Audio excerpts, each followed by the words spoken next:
क्षेत्र में आना जाना नहीं है और एक भी वादा पूरा नहीं कर पाए। आज देख लीजिए प्रखंडों की हालात क्या है। स्वच्छ छवि वाला का टिकट दीजिए। हमको नहीं लग रहा है कि हमारे अज्ञान के प्रखंड प्रमुख मुकेश यादव से मैंने मेहनत कोई करता होगा। लोग दौड़े दौड़े चल रहे हैं, अफसरशाही चरम सीमा पर है, कोई सुनने वाला नहीं है, कोई आंसू पोंछने वाला नहीं है कि नहीं एक पैसा लेता हूं और नहीं किसी को एक पैसा लेने देता हूं। इंदिरा आवास में भी मैं कसम खाया है कि यदि एक पैसा हम ले लेंगे इंदिरा आवास में तो मेरा कोड़ी फूट जाएगा। मेरा ईमान है। नाली का पानी रोड पर चल रहा है। अब बताइए हम लोग क्या शर्म लगता था, गए तो हमको शर्म लगा। लोग हमसे पूछने लगे कि आप ही ना वोट मांगने आए थे। तक नहीं हुआ कि हम उस शहीद जवान पर जो देश की सरहद के लिए लड़ता है, जिसके विधायक की अनुशंसा पर ही रोड बनते हैं, उनकी प्राथमिकता देना उन्हीं का काम है। जो रोड बने हुए हैं वो भी रोड साल भर के अंदर में टूट जाते हैं। इससे आप अंदाजा लगा सकते हैं कितना भ्रष्टाचार है यहाँ पर। जब चुनाव जीतने के बाद हम माननीय प्रतिनिधि और उनके पति के पास हम जाने का काम किए और जनता की समस्याओं को रखने का काम किए कि हमने इस तरह का वादा किया है, इस तरह का वादा किया है और इस वादा को पूरा करना बहुत जरूरी है, ताकि हम लोग अगले वोट जनता के बीच कैसे मांगने जाएंगे। उनके द्वारा साफ शब्दों में कहा गया कि विधायक मैं हूं और मेरी पत्नी विधायक है, इसमें आपको क्या लेना देना है, हम अपना समझ लेंगे। एक भी वादा पूरा नहीं हुआ। प्रथम मैं आपके चैनल के माध्यम से मैं संदेश के भगवान रूपी जनता और मतदाता मालिकों को अपने तरफ से प्रणाम करता हूं, सलाम करता हूं और महाशिवरात्रि की शुभ अवसर पर अपने संदेश वासियों को, संदेश विधानसभा वासियों को अपने तरफ से हार्दिक अभिनंदन, हार्दिक स्वागत करता हूं। देखिए, मैं पहले अपना परिचय दे देता हूं, इसलिए कि मैं कौन हूं, पहले परिचय मेरा देना धर्म है। मैं मुकेश सिंह यादव अज्ञान प्रखंड के प्रमुख हूं और मैं विगत 2001 से 6, 16 से 21 और 21 से अभी तक वर्तमान में अज्ञान प्रखंड के प्रमुख के पद पर आसीन हूं। बीच में 2006 और 2011 में मेरा प्रखंड रिजर्व हो गया था, तो मैंने अपने प्रखंड में एक दलित महिला और एक अति पिछड़ा महिला को मैंने बनाया था और वो लोग के द्वारा मेरे प्रखंड को सुचारू रूप से चलाया गया। मेरी पत्नी 2006 से ही इस अज्ञान प्रखंड के जिला परिषद के रूप में प्रतिनिधित्व आज तक 6 से आज तक 4 बार लगातार इस क्षेत्र का प्रतिनिधित्व कर चुकी हैं और भोजपुर जिला के जिला परिषद के अध्यक्ष के रूप में और उपाध्यक्ष के रूप में भी उन्होंने अपने इस पद को जनता की सेवा करने के लिए उस पद को स्वीकार किया था और उस पद पर रहते हुए जनता का सेवा करने का काम किया था। साथ ही साथ मेरा छोटा भाई जो नारायणपुर पंचायत अज्ञान प्रखंड में आता है, नारायणपुर पंचायत के लगातार 2 बार मुखिया रहकर, आज भी मुखिया रहते हुए अपनी पंचायत के सेवा और विकास के भावना से समर्पित होकर अपने क्षेत्रों के, अपने नारायणपुर पंचायत के नए प्रखंड के भी विकास करने में सहयोग देने का काम करते हैं। मैं अज्ञान प्रखंड को जिस समय से मैं पदभार ग्रहण किया है, अज्ञान प्रखंड को भ्रष्टाचार मुक्त प्रखंड बनाने का मैंने काम किया है। यहाँ पर दाखिल खारिज हो, आवासीय जाति आय प्रमाण पत्र हो, यहाँ पर लोग दौड़े नहीं चलते हैं। यहाँ पर मैं अज्ञान प्रखंड को सुचारू रूप से चलाने का काम करता हूँ और मैं विकास के प्रति संकल्पित रहता हूं, विकास में और सेवा भावना में मैं विश्वास रखता हूं। यही मेरा परिचय है। आखिर क्या आंच पड़े कि आप विधानसभा में जा रहे हैं संदेश विधानसभा? आज प्रेस कॉन्फ्रेंस रखने के पीछे देखिए, प्रेस कॉन्फ्रेंस रखने के पीछे आपको मैं बताना चाहता हूं कि विगत हम लोग संदेश विधानसभा की भगवान रूपी जनता के बीच जाकर अगले विधानसभा चुनाव हो या उससे भी पहले चुनाव हो, हमने जाकर संदेश विधानसभा क्षेत्र में भगवान मतदाता रूपी जनता के बीच मैंने वोट दर दर दरवाजे दरवाजे तक मांगने का काम किया है। और उन लोगों ने, हमारा मतदाता मालिकों ने मेरे बातों को सुनकर, मेरे बातों को से प्रभावित होकर, मेरे ऊपर विश्वास करके उन लोगों ने अपार बहुमत से प्रतिनिधि को जिताने का काम किया, जो हमारे अगला प्रतिनिधि थे। हम लोगों ने अनेकों वादे किए, सड़क बनाने का, नली गली बनाने का, बिजली की व्यवस्था करने का, पानी की व्यवस्था करने का, ट्यूबवेल पंप चालू कराने का, अनेकों हमने वादे किए, जिससे कि प्रभावित होकर लोगों ने वोट दिया, जिताने का काम किया। जब चुनाव जीतने के बाद हम माननीय प्रतिनिधि और उनके पति के पास हम जाने का काम किए और जनता की समस्याओं को रखने का काम किए कि हमने इस तरह का वादा किया है, इस तरह का वादा किया है और इस वादा को पूरा करना बहुत जरूरी है, ताकि हम लोग अगले वोट जनता के बीच कैसे मांगने जाएंगे। उनके द्वारा साफ शब्दों में कहा गया कि विधायक मैं हूं और मेरी पत्नी विधायक है, इसमें आपको क्या लेना देना है, हम अपना समझ लेंगे। एक भी वादा पूरा नहीं हुआ, क्षेत्र में आना जाना नहीं है और एक भी वादा पूरा नहीं कर पाए। आज देख लीजिए प्रखंडों की हालात क्या है। आवासीय, जाति आय, दाखिल खारिज, परिमार्जन, अनेकों कार्य के लिए वृद्धा पेंशन, मृत्यु प्रमाण पत्र, जन्म प्रमाण पत्र को लेकर नौजवान साथी से लेकर बूढ़े बुजुर्ग, हमारे अभिभावक, अभी सर्वे का काम चल रहा है। सभी लोग संदेश विधानसभा के अंतर्गत हमारे 3 प्रखंड आते हैं, एक संदेश, दूसरा उद्वंत नगर, तीसरा कोइलवर का आधा पार्ट और नगर पंचायत। आप जाकर देख लीजिए, हालात से रूबरू हो सकते हैं। लोग दौड़े दौड़े चल रहे हैं, अफसरशाही चरम सीमा पर है, कोई सुनने वाला नहीं है, कोई आंसू पोंछने वाला नहीं है, गरीब जनता कराह रही है। इसलिए मैं आप लोग के बीच आने का काम मकसद मेरा ही था कि विकास के मामला जहां तक है, विकास के मामले में मैंने आपको पहले ही बताया कि मैं विकास के मामला पर भी वोट मांगा है। आप देख लीजिए रोड की हालात क्या है।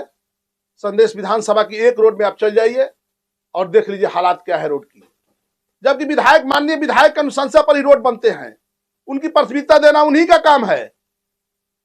जो रोड बने हुए हैं वो भी रोड साल भर के अंदर में टूट जाते हैं।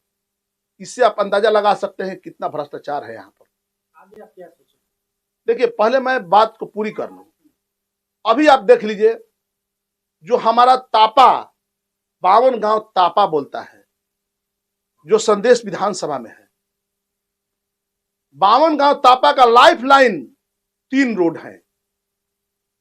एक है रघुनीपुर से लेकर डिहरी, तापा डिहरी होते हुए नसरतपुर तक। दूसरा रोड है भगवानपुर से लेकर बिशिया होते हुए, पौंडरा होते हुए, रामपुर पौंडरा होते हुए अखगांव तक। उसी में से कट रोड है, सीधे संदेश प्रखंड को जाता है। तीसरा रोड है आपका कुंजन टोला से अलीपुर तक, जो कि आरा शहर में इन करता है। आपको रघुनीपुर से बिछिया, रघुनीपुर से डिहरी तापा रोड की हालत के बारे में हमारे एक नौजवान साथी ने, आपको मोबाइल पर आप लोग देखे होंगे, लाइव चल रहा था, मैंने भी देखा है। अब देखा क्या है, मैं तो रात दिन क्षेत्र में रहता हूं, तो उस रोड से जाना आना मुश्किल होता है, गाड़ी टंग जाती है, उसमें गाड़ी जा नहीं पाती है, मोटरसाइकिल से एक्सीडेंट हो जाता है आए दिन, रोड नहर में तब्दील हो गया है। तो मैं बताना चाहता हूं कि हम लोगों ने वादा किया था कि सड़क, बिजली, पानी की व्यवस्था करना मेरा फर्ज है। तो मैं उस रोड पर अनेकों दुर्घटनाएं हुई, आप जाकर इलाका के लोग से पूछ सकते हैं, अनेकों दुर्घटनाएं हुई। कितनी हमारी माए का कोख सूना हो गया, कितने हमारे बहनों का सुहाग उजड़ गया। कोई पूछने वाला नहीं है, कोई उसके बारे में जानने वाला नहीं है, कोई प्रतिनिधि गया नहीं, उनके पुछार तकले नहीं किया। वो रोड आज की स्थिति में कंप्लीट नहर में तब्दील हो गया है। तीनों रोड का वही स्थिति है। आप उद्वंत नगर में जाएंगे, हाईवे से लेकर हरनाथकुड़ी एक गांव है, मैंने गया था, वहां पर देखा कि नाली का पानी रोड पर चल रहा है। अब बताइए, हम लोग क्या शर्म लगता था, गए तो हमको शर्म लगा। लोग हमसे पूछने लगे कि आप ही ना वोट मांगने आए थे। सही बात है, मैं उसको स्वीकार किया कि हम वोट मांगने आए थे, जिसके लिए आए मेरा बात ही नहीं सुना तो हम क्या करें। वोट अनेकों लोग मांगने के लिए जाते हैं, सभी लोग जाते हैं, एक आदमी से वोट नहीं मांगे समूह हो जाता है। तो हमने अगहर बनकर वोट मांगने गया, लेकिन वहां पर लोग हमसे सवाल करने लगे। सवाल जायज था, हमने समझाया, बताया उन लोगों को, वो लोग बोला कि सही है, आप सही बोल रहे हैं। जब आपकी बातें नहीं सुन रहे हैं तो लोग क्या करेंगे। आप अधिकार तो किसी और के पास है। दूसरी बात कि आपको मैं बताना चाहता हूं कि हमारा संदेश इलाका जो सोन तटीय इलाका है और कृषि प्रधान इलाका है, दोनों है। सोन के भी किनारे है और किसान के लिए भी है, दोनों है। तो हमारे सोन किसान जो अपने ट्रैक्टर खरीदे हैं जो कृषि काम के लिए, कहां का न्याय है कि जिसके घर में ट्रैक्टर खड़ा हो, खाली ट्रैक्टर खड़ा हो, और वहां के थाना के थानेदार हो या जो भी हो, उसको घर से ट्रैक्टर को, खाली ट्रैक्टर को थाना में लेकर बंद करना, कहां का न्याय है। जबकि एमबीआई एक्ट में कहता है, जहां तक हमको जानकारी है, कि रोड से गाड़ी चक्का उतार देती है, उस गाड़ी को नहीं पकड़ना है। वो तो गाड़ी गांव में खड़ी थी, उस पर फाइन किया गया, कोई पूछने वाला नहीं है कि आखिर उस जनता, उस व्यक्ति का ट्रैक्टर क्यों लाए आप, उनका ट्रैक्टर थाने में क्यों है, कुछ पूछने वाला नहीं है। यही हालात है संदेश की। मोटरसाइकिल से सब्जी किनने कोई बालक गया या हमारे कोई नौजवान साथी गए, सारा कागज दिखाने के बावजूद ही फाइन काटा जाता है, कोई पूछने वाला नहीं है। लोग कराह रहे हैं, हमसे कहते हैं, मैं जितना बन पड़ता हूं करता हूं, छुड़ाता हूं। इसलिए संदेश की जनता कराह रही है। और ट्यूबवेल है, आपका पानी का पंप, बहुत सारे पानी का पंप जो है, जो नदी किनारे है, जहां पर नहर की व्यवस्था नहीं है, पानी अंतिम छोर पर संदेश पड़ता है। आपका कोइलवर से यहां से चलता है सहार से पानी, तो आपका अजीमाबाद होते हुए जो कोइलवर तरफ जाता है, वो अंतिम छोर पर है। अंतिम छोर पर पानी नहीं पहुंचता है, तो वहां पर ट्यूबवेल की व्यवस्था है। उद्वंत नगर में भी ट्यूबवेल की व्यवस्था है। हमारे 12-14 ट्यूबवेल आपका जैतपुर लाइन में है, जो कि अंतिम लाइन पर, अंतिम छोर पर है, वो आज तक नहीं बना। कोई संदेश विधानसभा का मामला, बड़े बड़े मामले, जैसे हमारे जोगटा में फाल बनाने का लोग हमसे वादा कर, लोग बोल रहे थे, कह रहे थे, वहां पर फाल नहीं बना।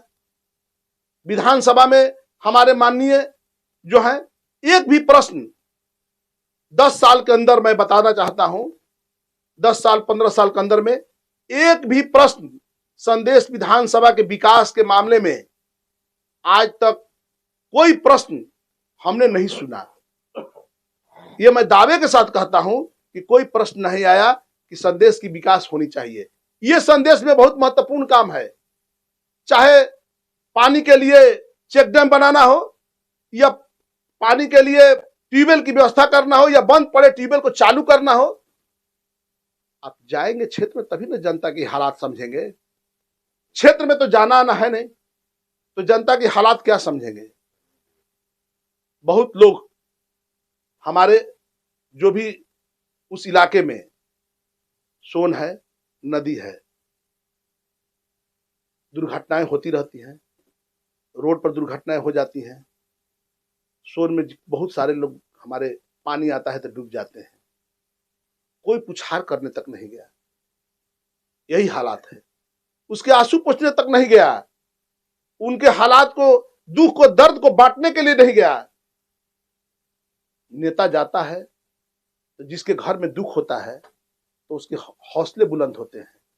हम लोग उसको ये आश्वासन देते हैं, समझाते हैं, लेकिन कोई आज तक वहां पर हमदर्द बनकर नहीं गया। संदेश विधानसभा में हम जितना बन पड़ता है मैं बताता हूं, या आप जाकर पूछ भी सकते हैं, मैं जाने का काम करता हूं। तो यही संदेश की हालात है। विकास, क्या सोचा है आपने? देखिए, मैं आदरणीय नेता हमारे अभी मैं बात पूरी कर लूं। एक कोसिहान गांव है, वहां पर हमारे सरहद पर सुधीर यादव कुंजन टोला में शहीद हो गए थे। मुझे सूचना मिली, मैं जाने का काम किया, लेकिन मानवता के नाते यह प्रोटोकॉल कहता है कि जो वीर शहीद वहां पर, इसलिए कि वहां पर डीएम, कलेक्टर से लेकर सारे पदाधिकारी, आला अधिकारी हमारे जवान के शहीद पार्थिव शरीर को सलामी देने के लिए आते हैं। मैंने भी गया वहां पर, तो देखा कि माननीय जो हमारे यहाँ के हम लोग पूर्व जो विधायक हैं या वर्तमान विधायक हैं, कोई दिखाई नहीं दिए। इनको एक माला तक नहीं हुआ कि हम उस शहीद जवान पर, जो देश की सरहद के लिए लड़ता है, जिसके चलते हम लोग आज चैन की नींद सोते हैं, जो कि सीमा की सुरक्षा करते हैं लोग, उनके बदौलत हम रात में नींद से सोते हैं। जब हमारे जवान शहीद होते हैं, उनके शहीद के पार्थिव शरीर पर माल्यार्पण करने तक नहीं गया लोग। मैं वहां पर गया और उस पार्थिव शरीर को, वो व्यक्ति सौभाग्यशाली होता है जो शहीदों के पार्थिव शरीर को कंधा देता है। मैं वहां गया और उनके पार्थिव शरीर को कंधा देकर मैंने मोहरी घाट तक गया और उनका अंतिम संस्कार करके मैंने वहां से वापस आया। यही हालात है। अपनी गलतियों को किस तरह सुधारिएगा?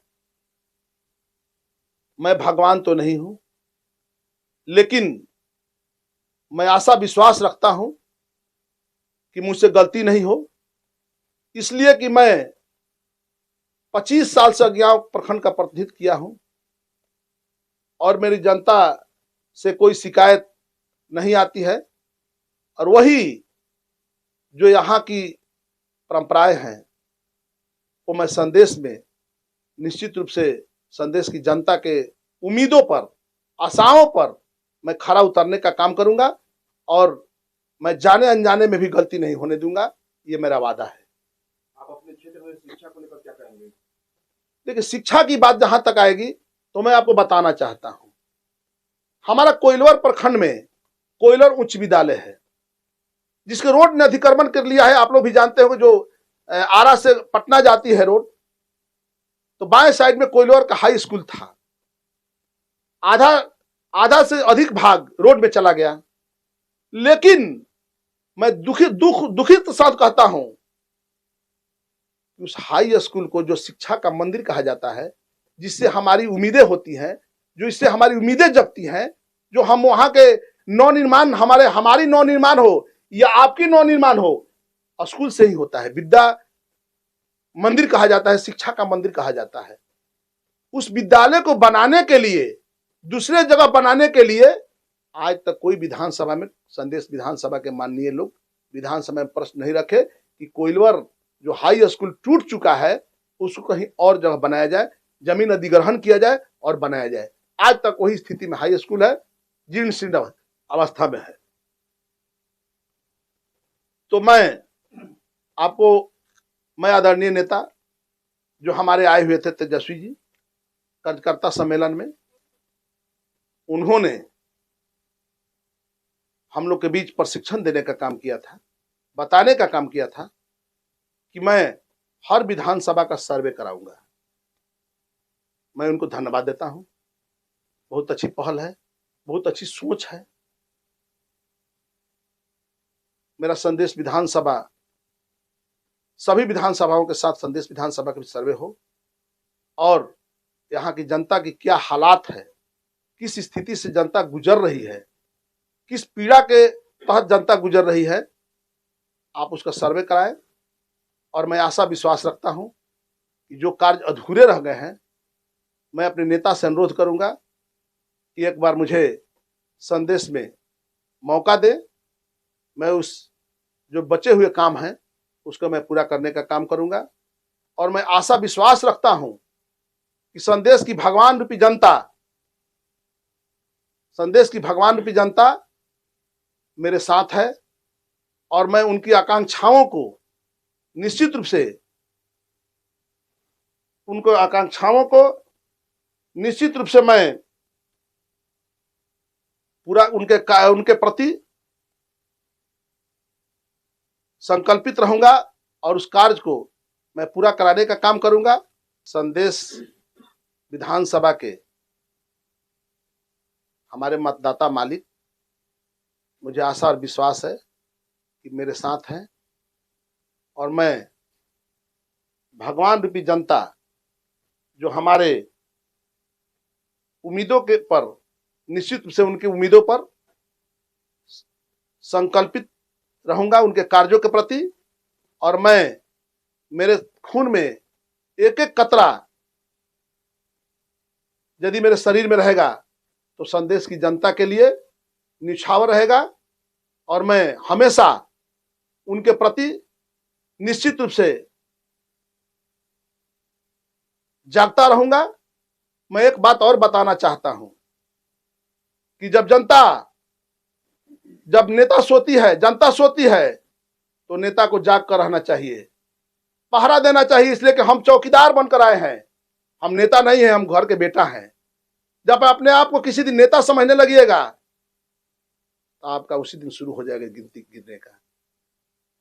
मैं अपने आप को क्षेत्र की जनता के प्रति, अपने मतदाता मालिकों के प्रति मैं कभी नेता के रूप में नहीं परिभाषित किया। मैं अपने क्षेत्र के जनता के प्रति एक बेटा के रूप में परिभाषित करता हूं कि आपका मैं एक बेटा हूं, एक पहरेदार हूं, एक चौकीदार हूं। और मैं, जब जनता सोती है तो नेता को जागना चाहिए, इसलिए कि हम चौकीदार हैं, पहरेदार हैं। अब जब नेता ही सो जाए तो जनता की क्या हाल होगी, यही समझ लीजिए। अंतिम निचोड़ यही है, जब नेता ही सो जाए तो जनता की क्या बीतेगी। इसलिए मैं तमाम पहलुओं पर, बिंदुओं पर आप लोगों का बात को रखने का काम किया। इन्हीं चंद, यानी कि आपकी विधानसभा में चुनाव लड़ेंगे? नहीं, मैं तो बताने का काम किया आपको पहले ही कि मैं आरजेडी का सिपाही हूं, अपने जिला का उपाध्यक्ष हूं और मैंने अपने नेता से, अपने आदरणीय नेता से, हम इस प्रेस के माध्यम से, आपके माध्यम से, आपके चैनलों के माध्यम से मांग करता हूं कि हमें मौका दीजिए, हमें क्षेत्र के विकास के लिए मौका दीजिए। जो विकास अधूरा रह गया है उसको मैं पूरा करने के लिए संकल्पित हूं। अगर इस बार भी जो आपके नेता हैं तेजस्वी यादव स्थानीय विधायक पर भरोसा जताते हैं तो आपका स्टैंड क्या होगा? ये तो बाद की बात है। अभी तो हम अपना पक्ष में नेता से पास रखेंगे कि हमको आप चयनित कीजिए, हमको समय दीजिए। इसलिए मैं पहले अपने नेता पर विश्वास जताता हूं कि मुझे समय दीजिए। मैं अपना परिचय दे दूं कि मैं नारायणपुर पंचायत का मुखिया हूं। मेरा नाम भूपेंद्र सिंह यादव है। मेरे बड़े भाई अज्ञाओं के 2001 से आज तक प्रमुख हैं। मेरे भाभी 2006 से आज तक जिला परिषद की सदस्य है, कुछ दिन अध्यक्ष भी थी, फिर उसके बाद जीती तो फिर उपाध्यक्ष भी बनी। मेरा यही परिचय है। ये विधानसभा को लेकर क्या करना चाहेंगे? विधानसभा में क्या कहना है, हम विधानसभा में कहेंगे अपना आदरणीय तेजस्वी जी से कि भाई स्वच्छ छवि वाले को टिकट दीजिए। दागी को टिकट मत दीजिए, स्वच्छ छवि वाला का चयन करा लीजिए, स्वच्छ छवि वाला का टिकट दीजिए। हमको नहीं लग रहा है कि हमारे अज्ञाओं के प्रखंड प्रमुख मुकेश यादव से माने मेहनत कोई करता होगा अधिक। ये रात दिन अपना संदेश में अज्ञाओं में रात दिन मेहनत करते हैं। हम तो मांग करेंगे इन्हीं को टिकट मिलना चाहिए। क्या लगता है चुनाव यदि टिकट इनको मिलता है तो ये विधानसभा को सुंदर कर देंगे, जो सोच आप लोगों ने रखा है? जिस तरह अज्ञा में ब्लॉक में हम लोग गरीब गुरबा को, दलित शोषित को, अकलियत को, सबको हम लोगों ने मान सम्मान दिया और जितना हम लोगों ने काम किया उसी तरह हम सोच रहे हैं कि सभी मेरा विधानसभा में उसी तरह के काम हो। आज देखिए मेरा पंचायत में इंदिरा आवास का फोटो खिंचा रहा है। मैं दावा के साथ कहता हूं, मैं कसम खाकर कहता हूं कि नहीं एक पैसा लेता हूं और नहीं किसी को एक पैसा लेने देता हूं। इंदिरा आवास में भी मैं कसम खाया है कि यदि एक पैसा हम ले लेंगे इंदिरा आवास में तो मेरा कोड़ी फूट जाएगा। मेरा ईमान है, ईमान पर मैं जीता हूं और ईमान पर मैं जीऊंगा। मैं ईमानदारी से संदेश विधानसभा का ईमानदारी से सभी मतदाता भाइयों को सेवा करूंगा चौकीदार बनकर, और हम लोग चौकीदार बनकर रहना चाहते हैं।